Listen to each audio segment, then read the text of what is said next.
ঝুঁকিপূর্ণ সেতুতে জীবনের ঝুঁকি নিয়ে চলাচল।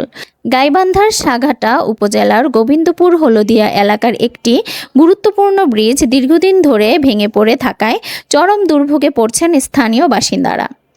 প্রতিদিন প্রায় 10 থেকে 12 হাজার মানুষ জীবনের ঝুঁকি নিয়ে এই পথ দিয়ে চলাচল করছেন।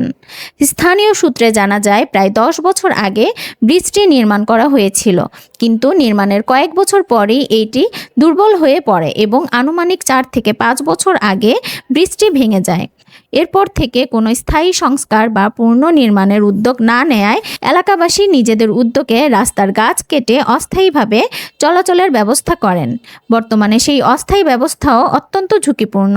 এই ব্রিজের উপর নির্ভরশীল রয়েছে একটি উচ্চ বিদ্যালয়, একটি মাদ্রাসা, একটি কেজি স্কুল, 2টি সরকারি প্রাথমিক বিদ্যালয় এবং একটি হাসপাতাল। প্রতিদিন শিক্ষার্থী, শিক্ষক, রোগী, কর্মজীবী মানুষসহ হাজারো মানুষ এই ঝুঁকিপূর্ণ পথ ব্যবহার করতে বাধ্য হচ্ছেন। এলাকাবাসীর অভিযোগ, দীর্ঘদিন ধরে সংশ্লিষ্ট কর্তৃপক্ষের কাছে নতুন ব্রিজ নির্মাণের দাবি জানানো হলেও এখনো পর্যন্ত কার্যকর কোনো পদক্ষেপ নেওয়া হয়নি। বিশেষ করে বর্ষা মৌসুমে এই পথে চলাচল আরও বেশি বিপজ্জনক হয়ে ওঠে।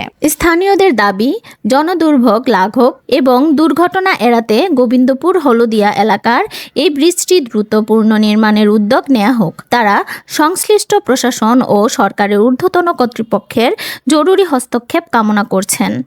গাইবান্ধা প্রতিনিধি মোহাম্মদ রবিউল ইসলাম রুবেলের ভিডিও চিত্রে রিপোর্ট মরিয়ম আক্তার মিতু।